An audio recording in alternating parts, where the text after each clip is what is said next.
everybody, and welcome to The Pull, the podcast that comes out each week and talks to you guys about this week's comics. This week's comics came out on January 11th, so we're going to be running that down. This week I'm joined by Caitlin from At That Sea Monster, and I'm joined with Joel from at Cape Joel.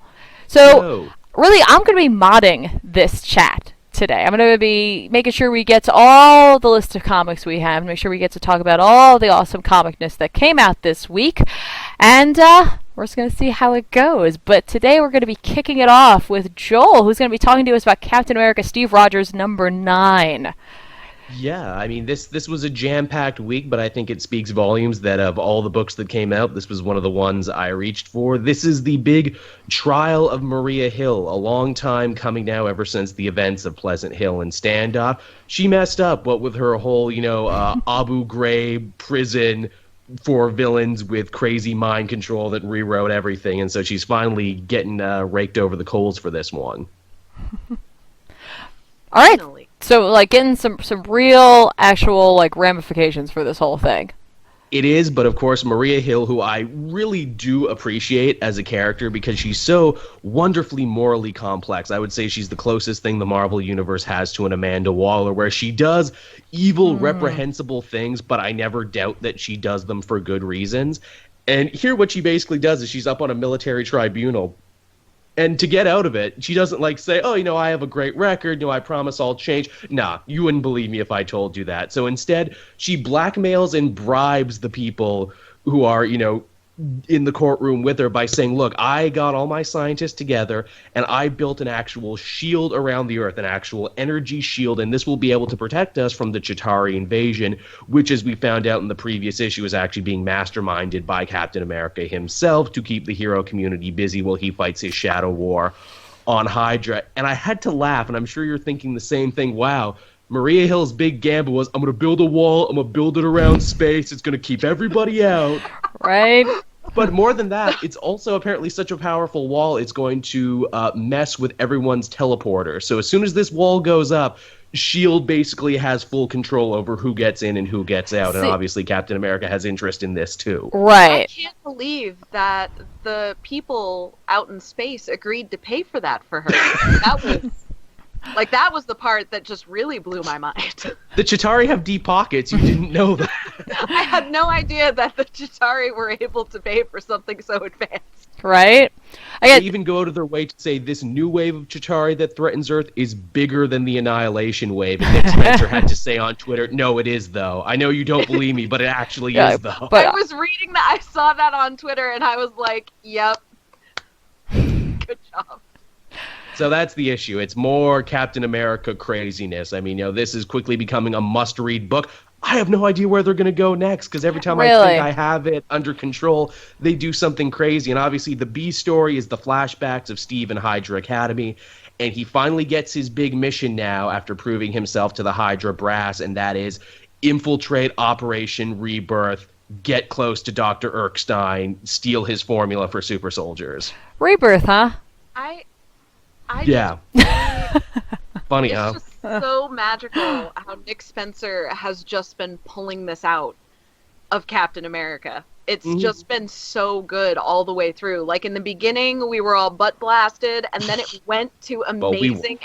Well, we weren't as butt blasted as a lot of the populace, but the way that it's gone has been so solid and so delicious and so good. And it's kind of the amount of twists sort of reminds me of M. Night Shyamalan Ding Dong in his heyday, like Unbreakable, when things were really good.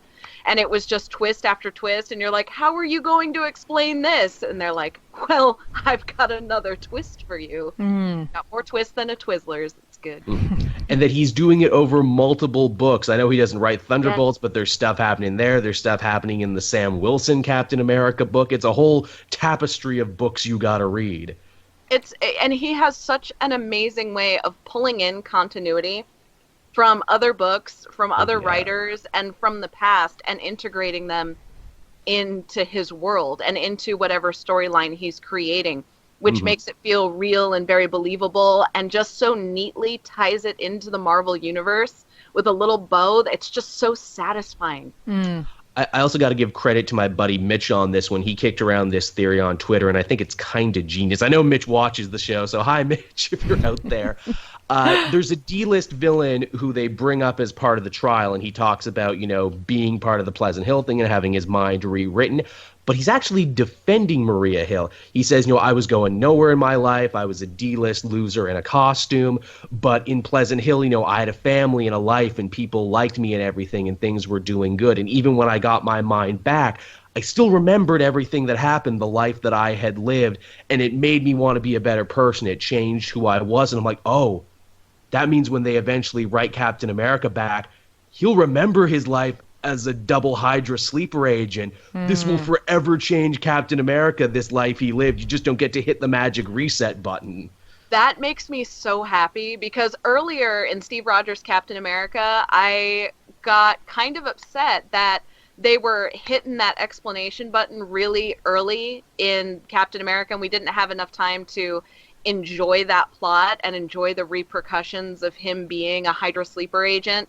And it kind of cheesed me off, but the fact that, it's being written back into that continuity and into that plot, and that it's going to have sort of this ripple effect for a while, makes me so happy. I was like, thank God it wasn't done for no reason. We actually have value in this concept, like real content value here. Like, I'm already thinking like a run ahead now where it's like, okay, so when Nick Spencer's done his epic, when, Cap is back to the status quo and everything, is Spencer going to keep writing like a traditional Cap? Because we technically haven't seen him write a traditional Cap yet. He's been writing his crazy Hydra Cap. Or will they hand that off to another writer, I wonder?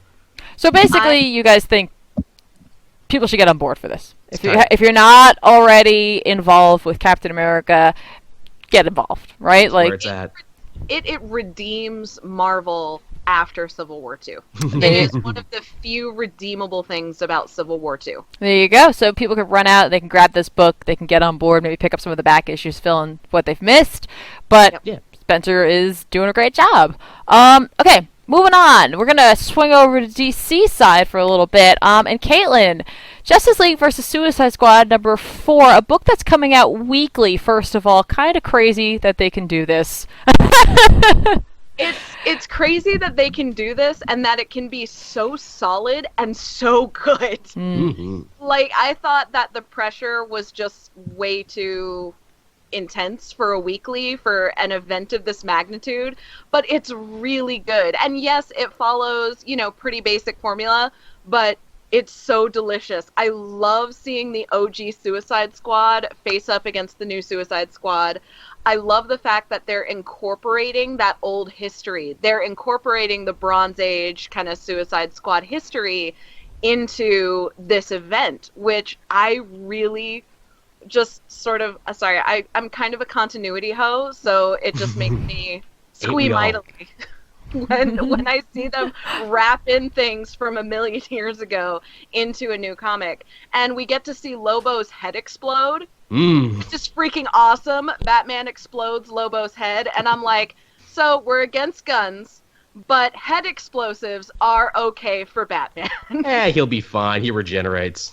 That's true. Lobo will walk it off, so it's not, I could see, like, as I was, trying to, like, find people's reactions to this comic, I saw a lot of people being like, I thought Batman didn't kill, and I'm like, you don't understand. Lobo's gonna walk it off.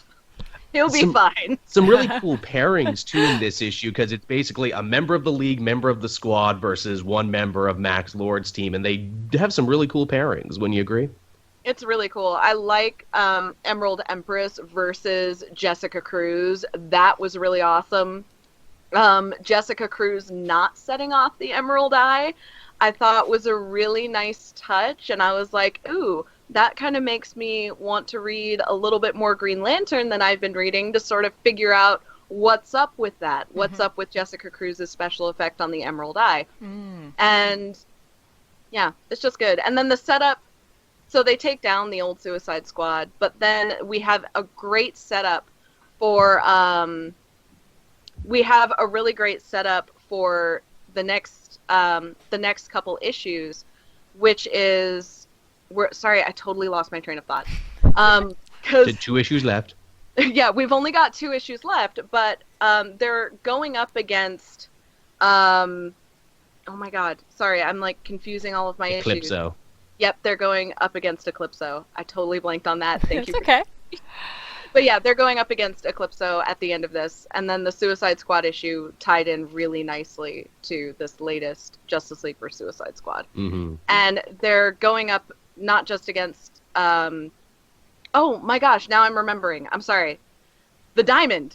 The Evil Diamond. Yeah. Eclipso, and all of that, and it's turned the Justice League terrifyingly evil, and now they're going up against the Justice League. So it is turning into a Justice League versus Suicide Squad, just not in the way we had originally anticipated. Right. It's kind of like a sandwich of verses. Like They flip the morality now. Now the Squad has to stop the Evil League. Right, exactly, and that's really cool. I mean, Williamson himself is a fantastic storyteller. He always handles a large cast really well, so it's nice to see that he has put on a book that he can shine in, and that also will hopefully open the door for him to tell a little bit more in the DC universe. Maybe get him on one of those team books. Mm-hmm. Yeah, that would be awesome. It's the little things that sell this. I love in the fight of Emerald Empress, they're dropping hella references to the Legion of Superheroes and Saturn Girl. And they're like, oh, you want to see more of this? Read Supergirl. Right, there you go. And again, this is a weekly book, guys, so if you want to get on board with this, I bet if your store, your comic book store still has any back issues, they'll probably be there because they're not going to be that old at this point. But this is just turning out to be a really fun event. You guys should definitely jump on board for this. Also, they did something with Harley's continuity that was kind of, they pulled in one of her Little Black Book matchups. Oh, nice. They did I feel like they're constantly throwing in they're throwing in a lot of Harley Wonder Woman references and the Besties references. Okay. I just think that's really cute how they're doing that. And I'm like, okay. So they're like, it's in continuity somewhere. Right. Eventually I'll find it, you guys. That was my favorite Black Book. I'm glad they mentioned, like, hey, weren't we best friends when our last story ended? Yeah, you were. And they were acting like it, which was very cute. And I was like, okay, so Harley's, run doesn't just fall into the abyss somewhere. It actually exists in continuity. We just don't know where, but I'm going to find it. That's cool. Staying in DC, Joel, you were at Action Comics number 971 this week. Yes, I did. The continued trial of Lex Luthor. And as we had left the previous issue, Superman's like, maybe they're right. Maybe you are evil, Lex Luthor. Only for Superman to be like, gotcha. Nah, I believe in truth, justice. And you can't make a man guilty for stuff he'll do in the future. Hey, Lex, let's you and me fight these aliens. And they do. And it's a good time, but of course, Lakal the Godslayer has a couple tricks up his sleeve. It reminded me so much of that great episode of X-Men the Animated Series when Xavier and Magneto get lost in the Savage Lands. Lex and Superman get lost on a planet with a red sun. So Superman is slowly losing his powers, and now Lex has to defend Superman from the aliens. And he's like, oh, get behind me. Right. It's great. And Lex has a narration duty for this issue, which I thought is a nice little twist. You get to hear this from his point of view now. That's kind of cool. That's cool. I mean, Lex Luthor himself is a fascinating character. So, and they're definitely doing some fun and interesting things that are kind of a spin on some previous, other incarnations of Luthor that we've seen. So, it's an interesting idea. And I like that we have Action Comics where you can get a Superman story and a Lex Luthor story at the same time, but you also just get Superman as well, where Superman gets to have his own adventures in his own Superman book, while also being evil apparently in the Suicide Squad versus Justice League. So they're busy. A lot of stuff happens in their lives. Right? I don't know how I can barely schedule my life. I don't know how they do it. But another number 971 came out this week, which was Detective Comics. And Caitlin, you read that. Yes. Soon we'll be at that 1,000 mark with Detective Comics, and I will have a little confetti popper when we get there, and I'll be like, poo. But 971, I really enjoyed it because we got a chance to delve into Batwoman a little bit more, which is something that we've been playing with throughout Detective Comics. We've seen kind of a new emphasis on her character. We've seen a deeper exploration of her relationship with her father. And the book's art has actually seen kind of a shift in this issue. And it's gorgeous. It's a lot softer, a little bit more watercolory, which I think is very cool against sort of that damp, musty, cloudy, gray landscape that is Gotham City. Mm-hmm. That's and I was oh yeah, gonna say that's really cool because I like when they play around with art styles. I think that's really good way to go. the art style it's visually just a huge treat because we've sort of been in this like gritty comic book traditional art style for a while, and now we've shifted, and I'm like, ooh, these look like prints that I could cool. buy. That's awesome. It's really nice, and we get to hear Batwoman's inner voice a lot more strong, which is kind of cool. We haven't really had a chance in Rebirth so far to get a sense of her inner monologue, and I really am enjoying that exploration. And her relationship with her father, when we open up the issue, we actually get a back and forth between her and her dad before Batman was the voice in her ear. When her dad was still training her to handle Gotham, when he was still helping her be a vigilante. And we get this really cool flashback that's her trying to hunt down Batman, or trying to follow Batman with her dad in her ear. But she's at the same time, she's in present day trying to catch a robber with Batman in her ear. And it's switching out between Batman's voice and her father's voice. That's really cool. It's a great back and forth. And then we get we end off with her dad kind of making potentially a comeback in the villainous sphere. And it's really interesting. It ended on such a cliffhanger. I needed at least a couple more pages, but the art and the writing style, I think, is such a bump up. It's elevated from where we were last time. And where we were last time, it's kind of like a little bit chintzier, a little bit more of the, big baddies, kaiju monsters, very stereotypical. And now we're kind of moving into this whole other world where it's a little bit more elevated into that mystery novel, detailed dialogue kind of realm, which I think is really cool. And I can't wait to read more of it. That's awesome. It's funny, if I didn't already know there was a Batwoman book coming down the pipeline, I would have said, man, this was a great backdoor pilot for a new Batwoman book. Right? Yeah. In fact, they even kind of set up a new part of the city where I feel like they're earmarking it like, hey, Batwoman, you'll defend Monster Town. And Monster Town, in case people are wondering, is the areas that were affected by the dead kaijus. Apparently, government oversight in the DC universe sucks. They haven't cleaned up the monster corpses from Night of the Monster Man, and now people are turning into monsters. Speaking of cleaning up kaiju corpses, how amazing is Dr. October? Love her. Oh my god, I'm like living for Dr. October in her high fashion square haircut with her little white stripe and her like, yes, darling.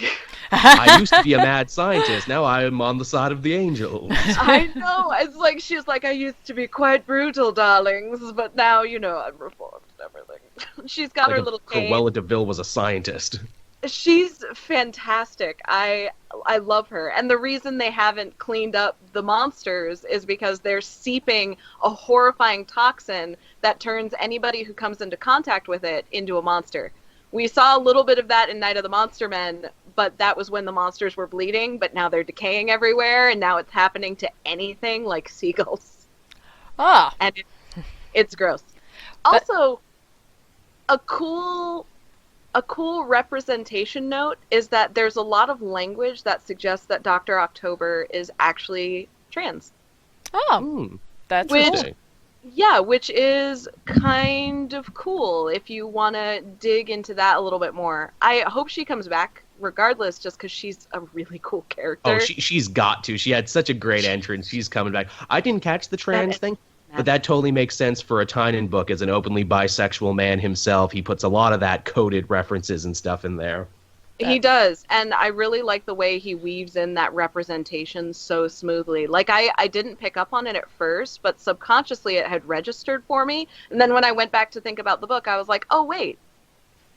So it's kind of cool. Kind of neat. I like it. That's very cool. So... Again, still in the realm of DC. We're a little DC heavy this week, but that's okay. We'll make it up. The tie-in week. Yeah. Joel, something kind of exciting in the realm of Joel, let's be honest. Justice League Power Rangers #1 came out, and I know you've been incredibly excited to talk about this, so go for it. Now, what makes you think that I, of all people, It's just a would want to feeling. talk about It's just a Justice League? feeling. Just, I don't know. Oh, Justice League Power Rangers. Oh, do I love thee. All over me. Yeah, so this is the big crossover book from DC and Boom. These guys working together. The Boom Power Rangers book from Higgins is awesome. This is Tom Taylor. I almost said Tom Arnold writing this. Tom Taylor writing this one. From Injustice and all that other good stuff that you're enjoying right now. It's very much a first issue for a crossover, and that is they spend a lot of their time hashing out the logistics of how this could work. They spend a lot of time in it, which I appreciate. They also pull no punches. The second you open up the book, Angel Grove is destroyed. And Superman comes flying down. He's like, oh, I'm sorry. Oh, I'm so sorry. Implying either he couldn't save it or he was responsible for doing it. Oh, nice. And just to even twist it a little more so, the actual POV character, because we spend more time with the Rangers than we do the League on this one, is actually Zach the Black Ranger, who never had many episodes devoted to himself in the show. That's cool. So it's cool to see him take the lead here. Yeah. The way they explain it is that they have a teleporter malfunction, which, is classic science fiction, especially in the realm of Power Rangers, where their teleporter is god tier. It can teleport you to other planets. It can do everything. They have a screw up, and Zach ends up getting sent to the DC universe where he meets Batman. DC Rebirth Batman, I want to stress, this is the team of right now. Wow, they're busy. Yes. Yeah, they even dress like right now. And Batman jumps to the conclusion to be like, you're a strangely dressed weirdo with a big axe. I bet you're a villain. Oh, I come should on. fight you. Oh. And Zach is like, you're a weirdly dressed weirdo. I fight weirdly dressed weirdos all the time. Yep. Guess we gotta do this now. And Batman, of course, defeats him. Of But then course. 5 other Rangers come through the rift, and now it's 6-on-1. And the Rangers actually beat Batman, is the funny thing. What? Kimberly calls in her pterodactyl Zord, and Batman was not prepared for that. Batman had no answer for that. You know what? We're gonna have Batman would have been prepared for that. I'm just kidding. later on. We're gonna have to have a conversation about how that works, where the Zords come from. Not now, but we'll get there because I have a lot of questions right now. It's a rift. There's a rift open. That's how they can access the morphing grid and all their powers they would normally have on their universe. There you go. That's all I needed to know. All right. So, like classic sci-fi trope, getting a classic team-up trope. Seems like it's aiming to just be a fun time. Yeah, it doesn't take itself very seriously, and Okay. that's good. Taylor even puts in a bunch of jokes and barbs there. Everyone's very quippy in this and very self-aware, which I like. That's great. I mean, like the first Teenage Mutant Ninja Turtle Batman crossover was great. Did a fantastic job. So it's nice to see them continuing on this tradition of trying different team ups with other pop culture teams and just being like, this is what it is. All right, you want to see these guys together. This is what you want to get. It helps everyone had a movie to promote too, so that's good. Definitely. So this was issue #1. Yep. So if you guys missed this, you guys can go grab it right now. Joel has enough copies for everybody. He's just not sharing with you guys. No, my copies. In fact, when I'm done, I want Caitlin to appraise my variants so I know what they're worth. I legitimately thought you were going to say, I want everyone in the chat who bought a copy to send it to me because I'm going to need their copies too. I'm just gonna wallpaper my entire house. Just copies.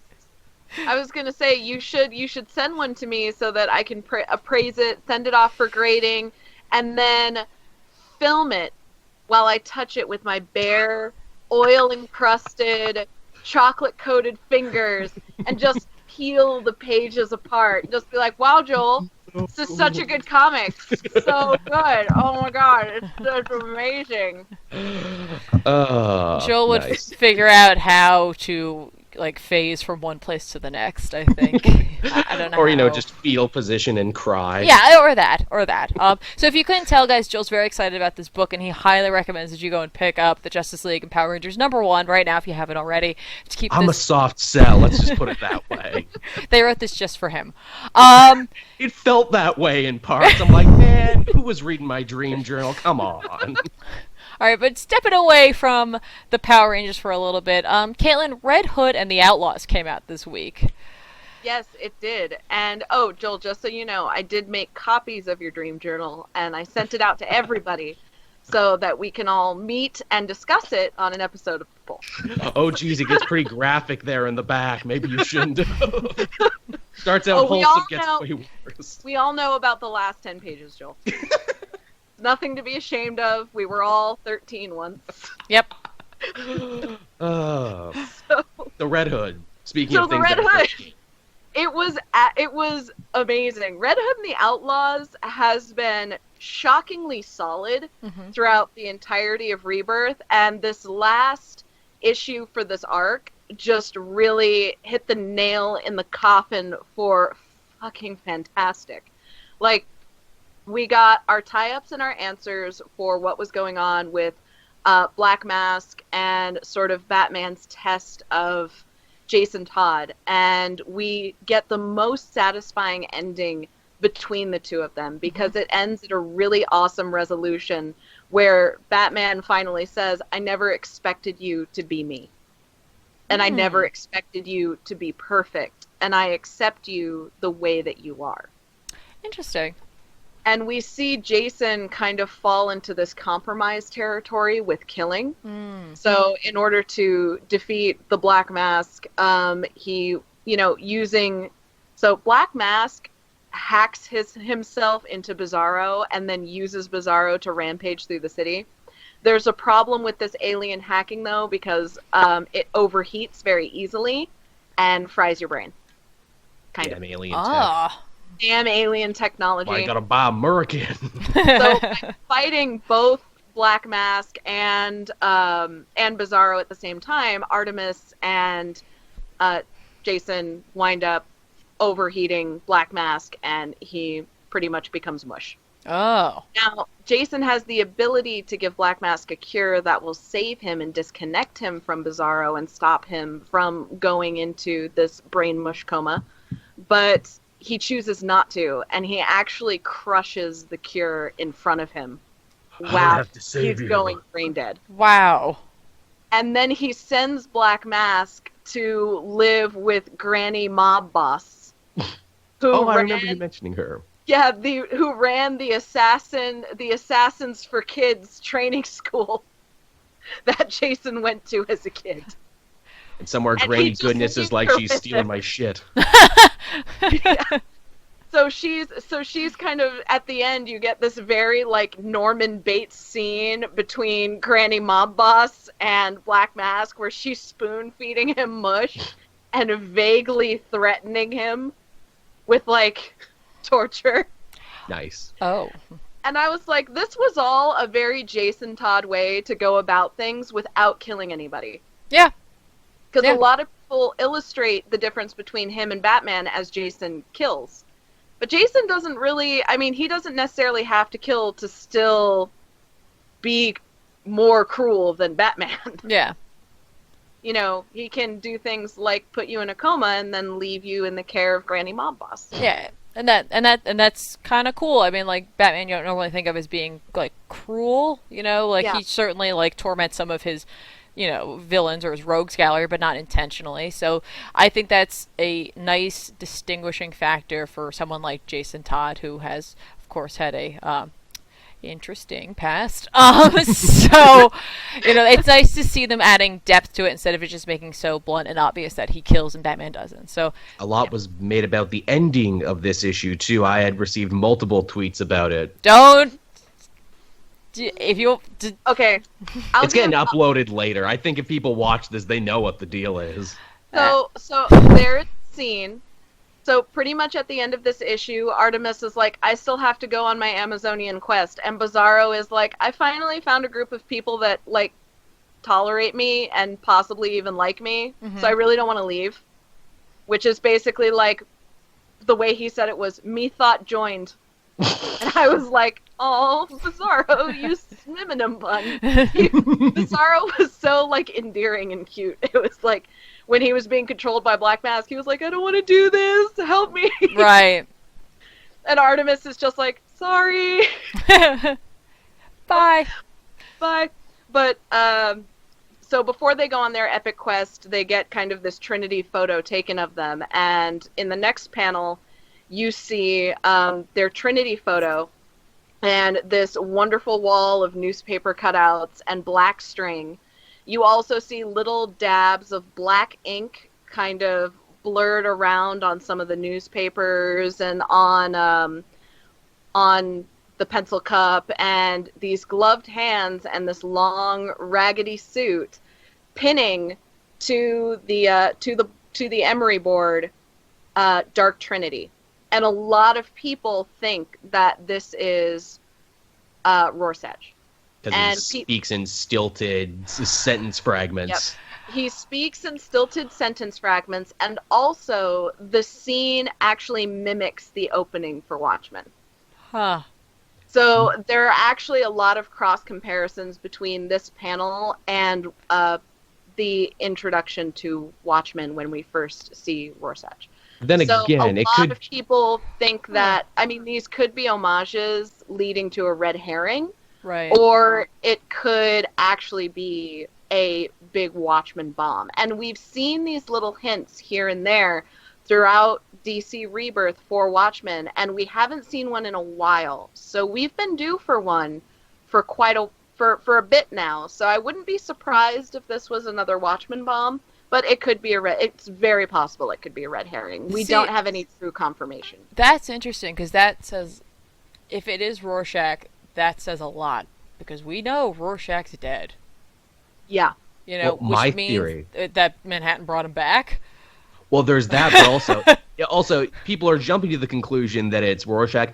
Could also just be Vic Sage, the Question, who is also a scrappy redhead with gloves and a suit who speaks in stilted whatever. Exactly. People forget that everyone loves Rorschach. The Question predates Rorschach, everyone. Yeah. Rorschach is based on the Question, and we haven't seen the Question in a while either. Maybe that's what the red herring is, Caitlin. It's like, haha, you thought it was Rorschach, but it was actually just Vic Sage. Right. Well, the thing is, too, is that when you look at the color of the jacket, to get, like, super, like, oh, it's game theorists, but comic books... Please Let's do. go super in depth. When you look at the color of the suit jacket, it's actually very ambiguous, which was what made me originally think it might be a red herring to Vic Sage the Question. So, yes, sorry, I'm going to yell at the chat for a second. Yes, chat, I understand it's Rorschach. I was saying Rorschach. It's Rorschach. I thought my faux pas would go unnoticed. But it didn't. But I saw it. Please don't say it anymore. But anyway, it's the color of the jacket is left very ambiguous, because what it looks like we have over the image is we have kind of a color filter going on over the image, where it could be slightly altering some of the colors that we're seeing. So the jacket looks to be kind of a grayish purpley color. However, when we're looking at it through this filter, and that grayish purpley color is very indicative of, I think, more so of the Question than it is of Rorschach. Sound it out. Nailed it. But I mean, I might be nitpicking a little too much, but that was what made me think it could be a red herring.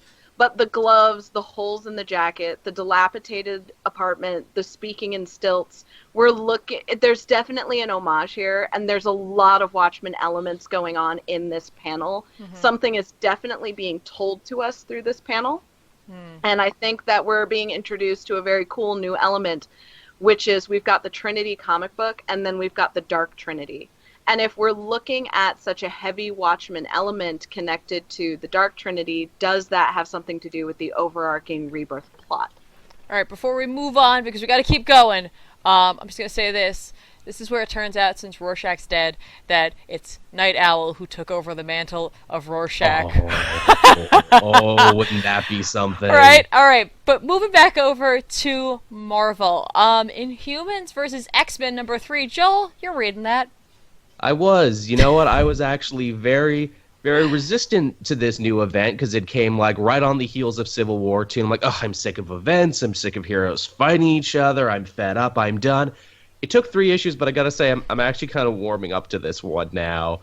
It's an interesting thing where, much more so than Civil War II, where, the lines were very clearly divided on, black and white, who was good, who was bad, and it was obvious to be like, well, Carol's fucking up here. The Inhuman versus X-Men fight is a lot more difficult than that, because the X-Men are fighting for their survival, the Inhumans are fighting for their ancestral right and their religion, basically, in the Cloud, to defeat the Inhumans so they can stay on Earth. The X-Men will essentially need to become everything they've always hated in exterminating another race and rounding them up and betraying Xavier's dream. The Inhumans also are trying very hard to be like, no, we can still be peaceable, but I'm also going to put on my battle armor just in case, though. And it's this thing of like, who's going to jump first? I don't like it. I don't like that. I think myself, like a lot of people, I'm getting really tired of the hero versus hero bit. It just sort of feels like, to me, another version of Civil War II or the 2016 election, where it's taking 2 things that are normally completely fine and then just making them totally reprehensible with no redeemable qualities. Because if the X-Men does this, then they stop being the X-Men. They stop being heroes. They betray everything they ever stood for. Now, I'm sure at the end of this, they'll eventually turn, Emma Frost into a pariah, because she lied and she fanned the flames of this, and she's the real villain. Even though people get so mad at me when I say she's the real villain of this, because they hate the Inhumans so much. And I'm like, she lied, guys. She lied. And the X-Men are going to hate her when they realize this, and that's why we haven't seen her in any of the new X-Men related stuff. I'm sure they lock her up by the end of this. I feel like we're at a point in our world where I need to, okay, this is getting a little personal, but I need to disappear into a fantasy world where at least some things kind of make sense. And which sounds so ridiculous, but I feel like a lot of people will empathize with me here, where at least some things make sense, and I'm tired of this constant reflection, at least, like, and you see this in Marvel, this constant reflection of the pain and bullshit that is going on in the real world. And it's one of those things where I like that in some things, but I really feel like this is what is entirely consuming Marvel right now. It's true. And there's no interpretation of it. There's no, we can stand up and be the heroes that we need. There's no message here that encourages becoming active, becoming those empathetic people, and there is no hero. It's just this sea of gray area villainy, and there's no hero. And there's not even gray area good, it feels like. It just feels like gray area villainy, where it's either horrifying things that are done for kind of a right reason, which is still villainy, because it's horrifying things done for what seems like a right reason, but may not really be, or what we're seeing is just people taking advantage of the shit and the chaos. And or 2 groups not being able to come together and communicate and eventually destroying each other. Especially in X-Men and Inhumans, where it's like, this should be easy for you guys, but you're all really high strong right now. Yeah. And it's one, like, turning both Carol Danvers and Tony Stark into reprehensible people, like, just killed me. And to see that happen again with X-Men and the Inhumans, I don't know if I can really take that as a reader. I just, like, is it going to be like Civil War II, where everything is a shit show? There's no one is redeemable. And it's all chaos and sadness and aftermath and bullshit that, the young millennial heroes have to come clean up after. They're the positive. That's why I also like Power Man and Iron Fist. Champions is great, guys. Oh, wow. Oh, yeah. Please read that. It's a feel-good. But there are plenty of bastions of hope and goodness in the Marvel Universe. Let's not, like, we can all agree to that. It's harder to find. It's just none of the events are reflecting that right now, that in and of itself is a totally different discussion, of course, because when you get down to it, comic book characters have always reflected the time that they exist in. You'll see it throughout history. And when we look back 20 years from now, we're going to be like, wow, that was really topical. Yeah, so, and like... I'm not saying that they shouldn't, But Civil War, first of all, they did it in a super marketing, hokey. They only. bad Oh, hang on. kind of We don't way. want to get on Civil War. Civil War took 4 months. They all know that they didn't have enough time to plan that out. So I'm so sorry. it's terrible. I'm sorry. It's terrible, But, terrible like, so place many to go. I just feel like if we see a replay of that in Inhumans versus X-Men, I'm just gonna table flip into the moon and explode, because my heart can't take it. Like Champions is great, and Wasp is fantastic, and I love those things, but I can't handle another event that just entirely decimates everything that I love. It is better in terms of quality, is what I want to hit home, than Civil War 2. I will say that much, which is probably why I'm enjoying it. It's like, man, this is everything Civil War 2 wasn't. Where both sides are fairly even, and you can make good arguments and bad arguments for either There you one. go. So why don't we step away from Marvel and actually talk about a book that you guys definitely both read this week. We'll go back to DC and let's take a look at All-Star Batman. Yeah. Go ahead, guys. Ladies first. I didn't read it. Oh, did you not? Oh. Okay, then me first then. It's Batman versus Mr. Freeze in the Arctic, which is a really cool idea, and I just realized I made a horrible pun there. I apologize. That was not intentional. Wow. I promise I'm not turning Do we have into to skip this Schwarzenegger. book? Hey, don't give me the cold shoulder, Tiffany. Oh my god. Come on. We're all right. Anyway, so moving on. So, all right, Mr. Freeze, what are we talking here? I haven't really been reading All-Star Batman at all. So what's going on with it right now? What Mr. Freeze are we getting? Because I love Mr. Freeze. Well, It's his in some return to incarnations. villainy is what it is. He's back to being a bad guy. He's back to being proactive. They've kind of soft rebooted the Nora thing, where early on in Scott Snyder's run, I know he didn't write it, it was Tynion who wrote it. This idea, well, maybe Nora wasn't his real wife. Maybe he was just a creepy stalker man. But they seem to be back to the old thing now. He's back to being a threat, and it's cool. And I'm trying not to. It's interesting. It's interesting okay. and clever that because they're fighting in the Arctic, Batman has to get all suited up and everything because he'll die of exposure. Freeze doesn't, though. In fact, Freeze is just walking around in the buff with nothing but tubes hanging off him. And he's like, I don't even have to try that hard to fight you because you're just going to die because of the elements.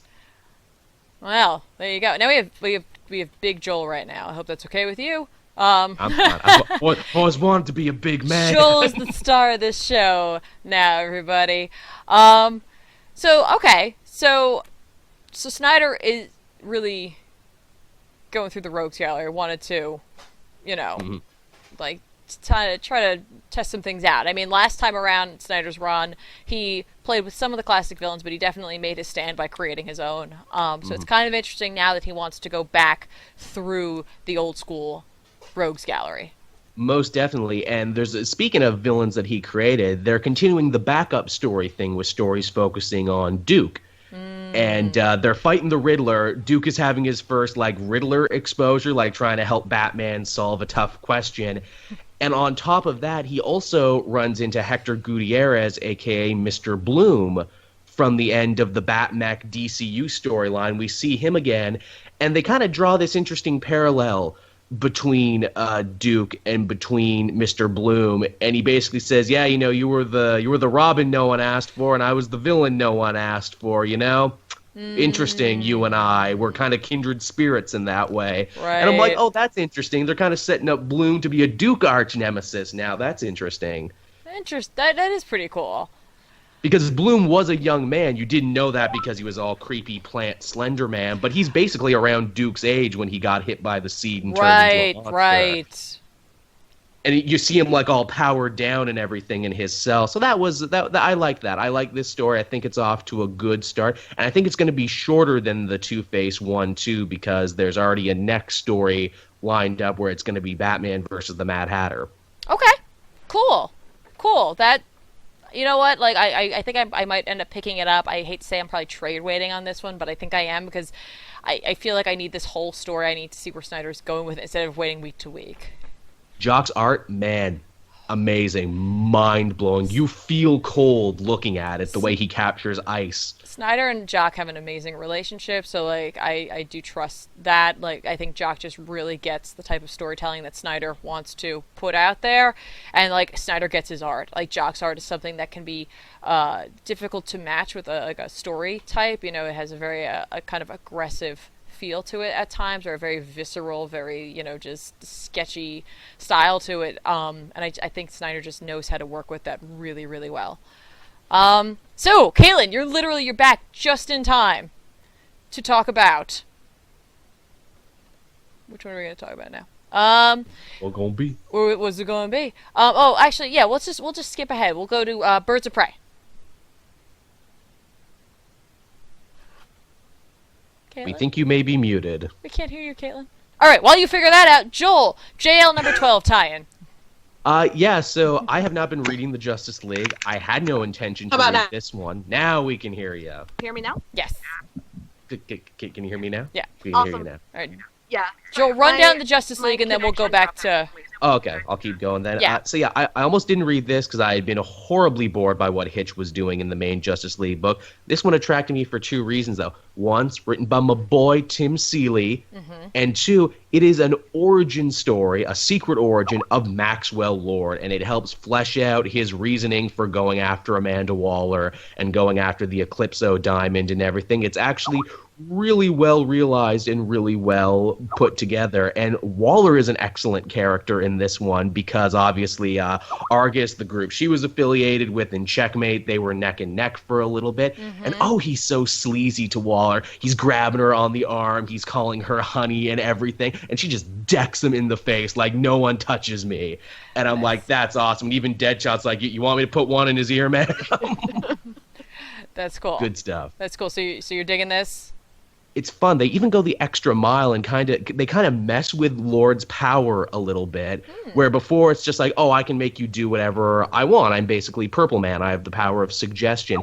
Here they tweak it in an interesting way. I've never heard it put this way before, where Lord says, I can only make you do the things you already wanted to do. I just push you over the edge with my psychic powers. It's more suggestion than it is mind control. You had that in your heart all along, and I'm like, oh, that makes him even more terrifying. Nice. That's awesome. Rob, stop IMing everybody. All right, now Caitlin, over to you. Let's talk about Birds of Prey. Okay, Rob keeps sending me messages, and they keep going beep beep beep beep beep beep. Damn it, Rob! Rob, we got 2 more books to get through, man. Come on. So We can do this. So I read Birds of Prey. Yep. What do you think? And it was okay. I mean, that's just how I feel about Birds of Prey. Okay. In general, like it was okay. Like we know that Huntress's mom survived. God damn it, Rob. We learned that Huntress's mom survived and became a badass mob boss. Okay. And then Huntress had to take her down. And now there's some dude named Gus who's Oracle. But he's leading them all into a trap, and now he's on their side. They're kind of like, I guess we'll trust him because he knows everything because he got into our system and has been pretending to be us this whole time. So we'll trust him, I guess. It was just Gus. Like, I know we had theorized. I'm a huge... Yeah. It was just a dude named Gus. You and I had so much better pitches where it's like, ooh, what if it was her brother? Wouldn't that have been cool? We had so many theories, but his name is Gus. Oh. He's a big fanboy. Secret/evil villain that's luring them into what we think is a trap. Is he also a tiny seal man? I wish. That would have been interesting. But he's just some kid named Gus. All right. Gus. Wears a hoodie. Gus the hacker. A little too much fuel it's in the Gus hacker, bus. But, he's very bland.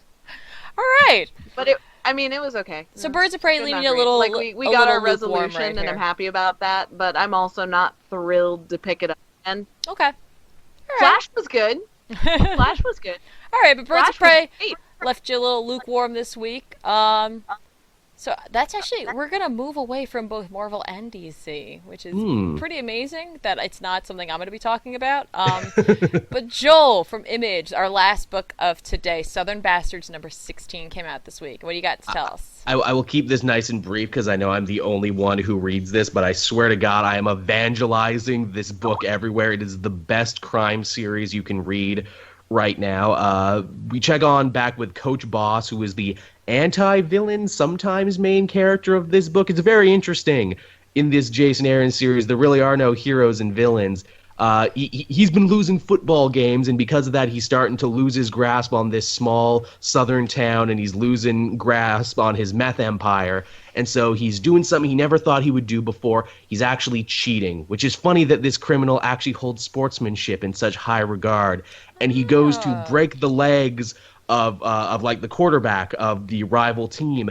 And shockingly, he sees a lot of himself in this kid because this kid greatly respects him as a coach and a leader of his team and also holds sportsmanship in a high regard. And you think, man, they might actually talk this out. But then two of the dumb meth heads he brought with him accidentally shoot the mom in the leg, and it's a whole thing, and it all goes to hell super quickly. Gotcha. They also introduce a new foil for Coach Boss, who is basically Burt Reynolds if he sold cars.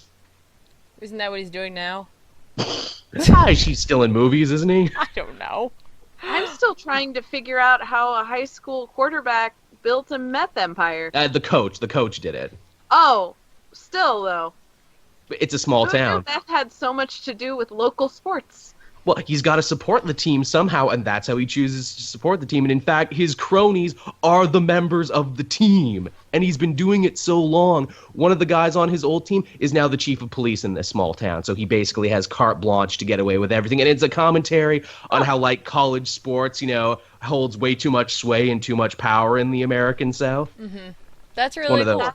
That actually sounds really interesting. Amazing read. Jason Aaron, Jason Latour, great stuff. It must be nice for Aaron to cut loose, not in the Marvel Universe. Yeah. Do what he wants. At first I thought you were going to say it must be nice for him to write about meth not in the Marvel Universe. Right, because, we all know Doctor Strange is a huge meth problem. It's tremendous. There's actually no magic at all in the Marvel Universe. It's just a lot of meth. Like, an uncomfortable amount of meth is what... Oh no, Master Strange, he's riding that blue ice mountain again. Exactly. I don't eat and I don't sleep, but I got the best magic on the street. Oh, meth. Ooh, meth. That's it. There you go.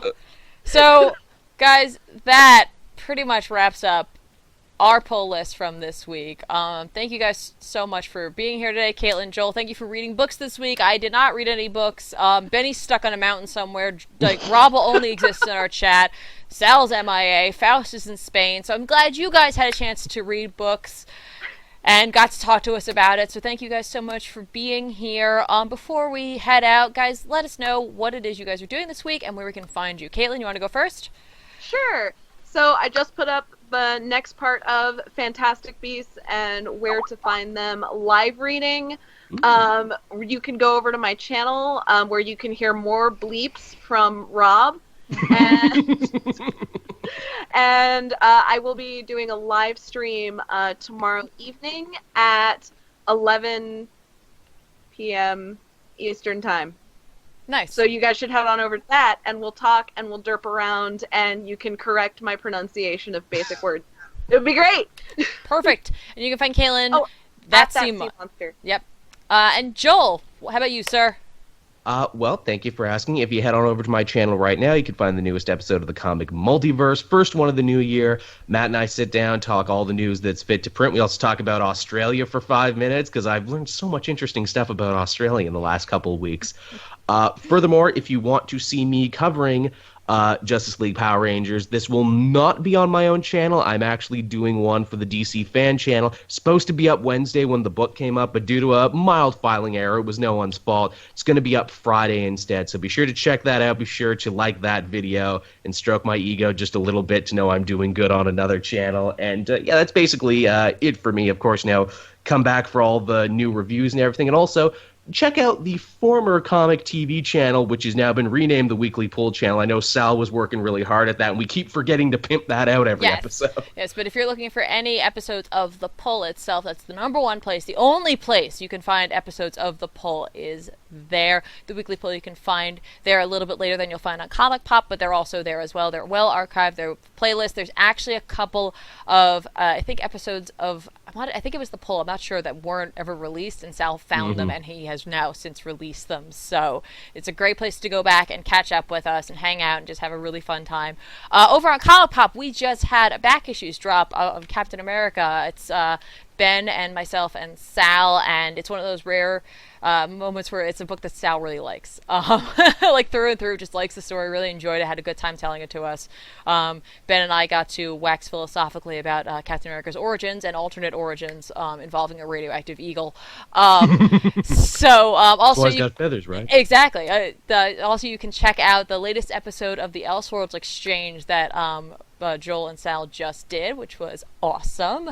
You guys talked all about Spider-Man movies, at least the first 3 Sam Raimi ones, and just their significance and, you know, just everything about them. And it was a great conversation. And then also, I think this Monday, we're going to be dropping another episode of the cooking show that we do. That we still have not named. We just won't name this damn show. So the unnamed cooking show. The unnamed cooking show. I like the original one, the cooking show that we do. That we do. We do this. It's here. You could watch it or not. You know, it's fun. Whatever. We do it. So that'll be coming out as well. And then next week, guys, you'll be able to check out another fun episode of the Weekly Pull. I think there's going to be a special guest. I'm not going to say anything yet, but I think there's going to be a special guest on that one. And then, of course, come back on Thursday for another episode of The Pull. We will discuss all the comics that come out next week. So, with that in mind, again, you can find Caitlin at That Sea Monster. You can find Joel at Cape Joel. You can find me over at Comic Pop on YouTube or at The Real Zoobs on Twitter.